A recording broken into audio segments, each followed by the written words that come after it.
Hi, storytellers. This is part 4 of our new Sound Judgment quick hit series on 6 storytelling strategies for hooking your audience and keeping them with you.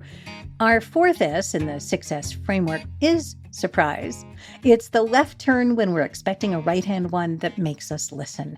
It's the twists and turns of an involved, high-stakes plot that we love, or the ending of the movie or the novel that we didn't predict. There's hardly a story or a conversation or a speech that doesn't need something surprising. Katie Colaneri is the senior podcast editor at New Hampshire Public Radio. She fields a lot of pitches for documentary series. She's got her eye out for something in particular. What are they doing in the story, and what access do you have to them? What are the surprises, or like as we like to call it, the holy shit moments? Every document story has several of them, just the things that make you, oh my God, you're never going to believe, blah, blah, blah. The thing about this story is this. So we want people to start to think about what are the things that have surprised them, that have either happened or about the people who are involved. Is the story going to peel back a layer of something that maybe people thought that they understood before and explain it in a different kind of way? Now, you may not be making documentaries. Probably not.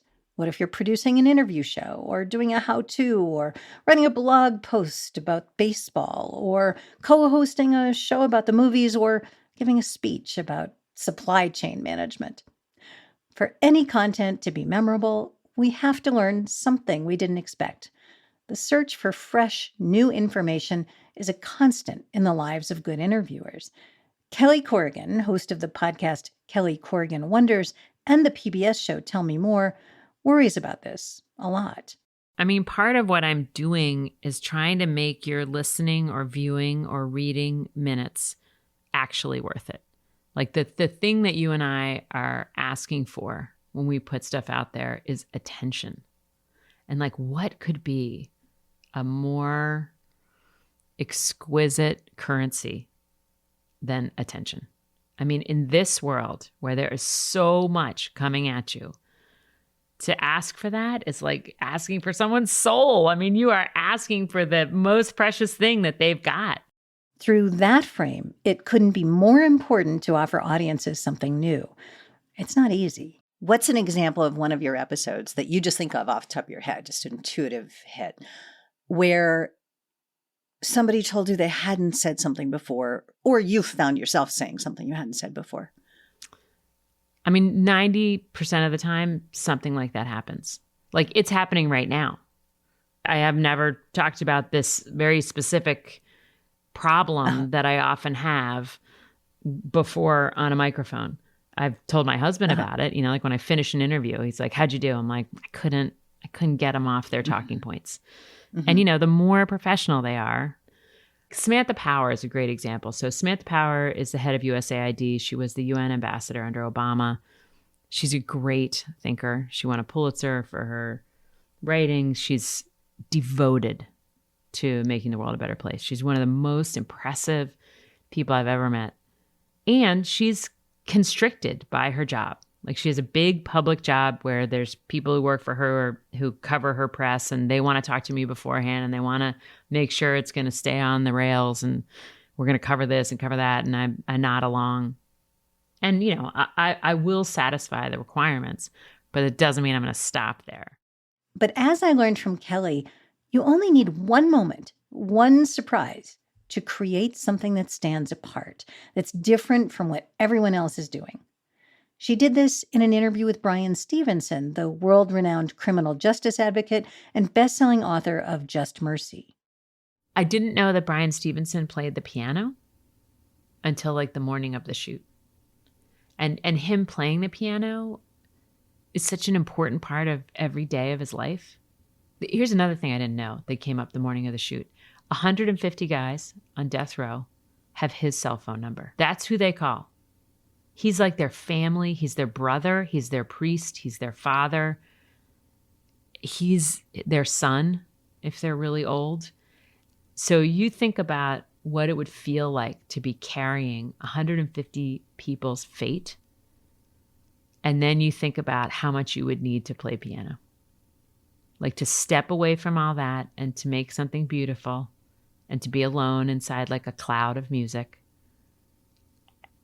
And it just was, to me, it was like this incredible unlock of these two disparate pieces of information that to me seems so related. So what did you do? I went right there. I brought it right up with him. And then, amazingly, on the set where we were shooting, there was a baby grand piano. And between shots, he went over. And I was like, would you like to play piano? Like, would that be relaxing for you? And he's like, I would love to. So he's playing the piano. Then all the cameramen are like, turning towards him. And so it's actually a beautiful part of the episode is when I'm asking him about it, we cut to the B-roll of him playing piano on a break.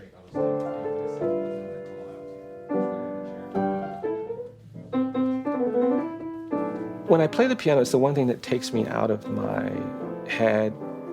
It's just fully engaging. So I love being kind of just step out of my life into this world of music. And I'm curious about every piano I see. It's a bad habit, but I want to know, well, what does that one sound like? And what does that one sound like? You just have to touch every piano you pass. I just feel like it's saying something. I want to hear what it's saying. Ryan, come over.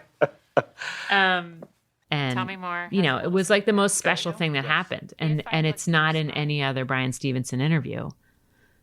And that, you know, that's how you differentiate from 60 Minutes or CBS Sunday Morning or whoever else has, you know, interviewed Brian Stevenson, which is pretty much everybody. I mean, I'm sure he's been interviewed 1,000 times.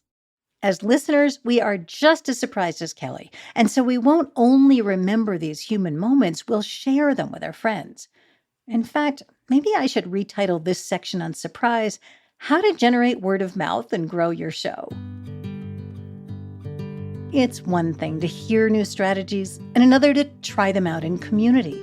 We're solving that problem with a handful of new, affordable, interactive workshops. We just held one on mastering the art of the interview that went over like gangbusters. We're doing it again soon. We're also holding workshops on the 6 strategies for creating unforgettable work and on the thing that gives us all headaches, how to curate great guests and what it takes to be a phenomenal guest yourself. That one's going to be really fun because I will share with you how NPR producers book guests. So check out our current and future workshops at podcastallies.com/workshops. That's podcastallies.com/workshops. You don't need to jot that down, though. The link is in the show notes. I can't wait to see you there.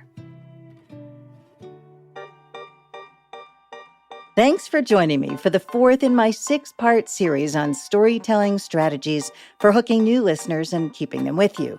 Next up, how do you make audiences feel curious enough to stay with you from the beginning to the end? Suspense is the 5th storytelling strategy, and in the next episode, you'll hear how 2 ingenious co-hosts create suspense in every single episode. For shows and resources mentioned in this series, see our show notes at soundjudgmentpodcast.com. And if you're enjoying this series, please share it with a friend. If you missed the first 3 parts on sound vision, structure, and scenes, you'll find them all at soundjudgmentpodcast.com or wherever you listen. Sound Judgment is a production of Podcast Allies. I'm Elaine Appleton Grant. See you next time.